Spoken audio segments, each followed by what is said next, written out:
To Kill a Mockingbird by Harper Lee.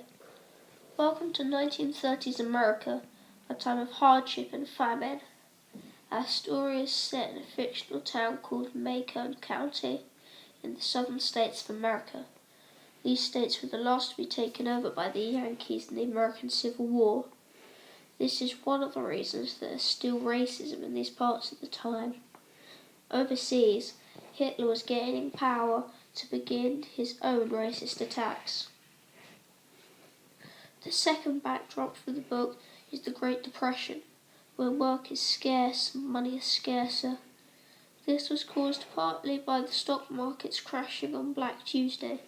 On Wall Street, the financial centre of New York and America, areas hardest hit were rural and agricultural areas, such as the southern states, which made most of its money on cotton and tobacco. These two problems see our characters in a dramatic story of the rich, the poor, and the black community. The story of To Kill a Mockingbird is told through the eyes of the 7-year-old Scout Finch, the younger sister of Jem. She is based on Harper Lee as a young girl who wrote the book.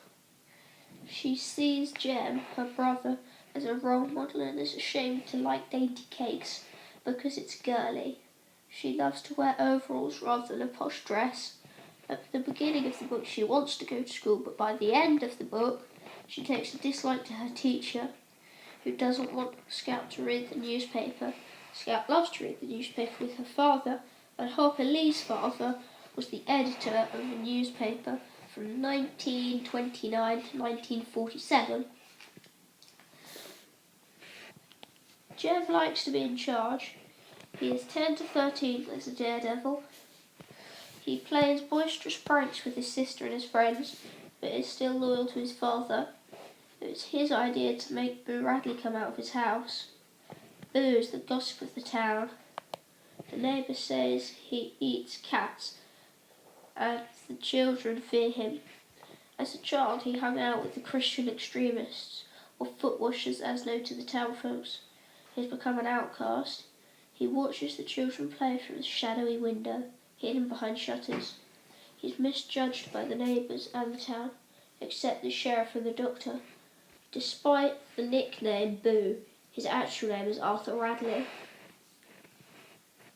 Dill, or Charles Baker Harris, is a friend of Jem's and is the young boyfriend of Scout, and he is supposedly engaged to her. Throughout the book, Dill does not have a proper home. He is eventually fostered, but he runs from his family in hope of finding Scout. He is based on a young friend of Harper Lee as a child, Truman Parsons, who eventually became the writer Truman Capote. He is most famed for the book Breakfast at Tiffany's. Through the second half of the book, Atticus, the father of Scout and Jem, is given the case of Tom Robinson, a black man charged with raping a white girl, Mayella Ewell. Tom is innocent, but the town is racist and does not have the bravery to stand up for him. Atticus describes the case as simple as black and white. This shows that Atticus has the bravery enough to take the case and has the morals to do the right thing no matter what. At this time, the extreme racists, the Ku Klux Klan, was at its height. The black community seeks refuge from their problems at the black church, First Purchase. Called this because it was the first building purchased by freed slaves.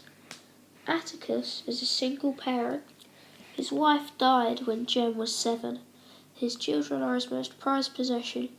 He's a role model to both Jem and Scout, but he doesn't tell them about his own childhood as a young and reckless boy. This represents the element of coming of age in this book. As does Jem's increase of maturity, he fights less and less with his sister and earns the name Mr. Jem. We also see the difficulties of him becoming a teenager through Scout's eyes. I would try to compare this to any other book, but the way it combines racism, friendship and coming of age is unique. The story being first person, it has the advantage that you get the different point of view. However, it is hard to put across the view of other people. You could compare it only to Huckleberry Finn, and that it has children learning new skills. Also, Huckleberry Finn touches briefly on racism. It is also set in the Southern States at an earlier time. Harper Lee wrote 2 more books that were never published. Harper Lee makes the point that it is wrong for people to see themselves as better than any other group of people. There is now less racism, but the moral is still relevant. Atticus did the right thing no matter what the town said, and the message is that we should do the same.